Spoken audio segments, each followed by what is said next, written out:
इंग्लंडचा कसोटी संघाचा कर्णधार बेन स्टोक्स याने श्रीलंकेविरुद्धच्या 3 सामन्यांच्या कसोटी मालिकेतून माघार घेतली आहे. त्याच्या अनुपस्थितीत ऑली पॉप हा घरच्या मैदानावर होणाऱ्या कसोटी मालिकेत इंग्लंडचं नेतृत्व करणार आहे. स्टोक्सच्या नेतृत्वाखाली इंग्लंडने मागील महिन्यात वेस्ट इंडिज विरुद्धची मालिका 3-0 अशी जिंकली. मात्र दी 100 लीगमध्ये स्टोक्सला दुखापत झाली.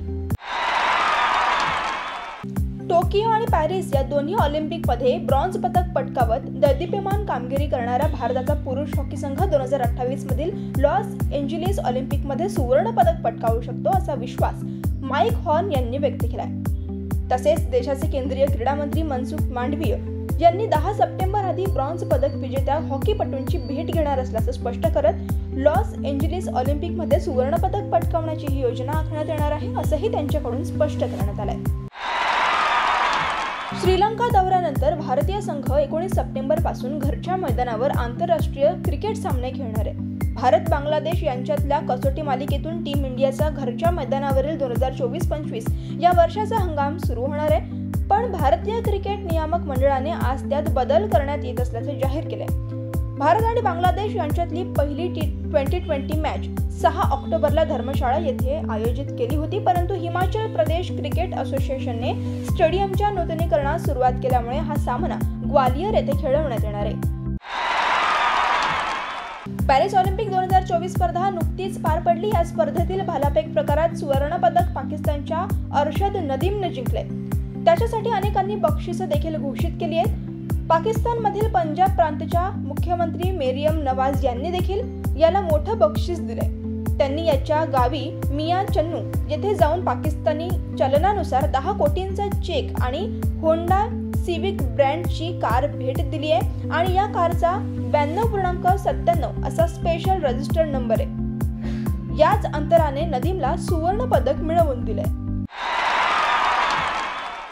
कुस्तीपटू विनेश फोगाट प्रकरणी अपात्रता प्रकरणावर कोर्ट ऑफ आर्बिट्रेशनने पुन्हा एकदा निकाल पुढे ढकलला असून या प्रकरणी आता 16 ऑगस्ट रोजी निकाल लागण्याची शक्यता आहे. काल रात्री 9:30ला निकाल येण्याची अपेक्षा होती, पण तो पुन्हा एकदा पुढे ढकलण्यात आला. ऑलिम्पिकमध्ये 50 किलो वजन गटाच्या फायनलमध्ये प्रवेश केल्यानंतर विनेशला 100 ग्राम वजन अधिक असल्याच्या कारणास्तव अपात्र घोषित करण्यात आलं होतं.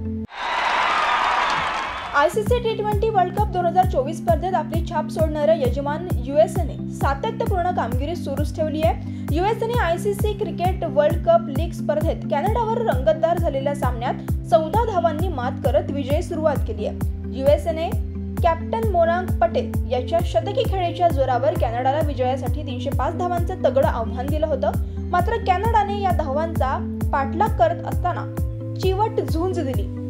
त्यांचे प्रयत्न 14 धावांनी अपुरे पडले.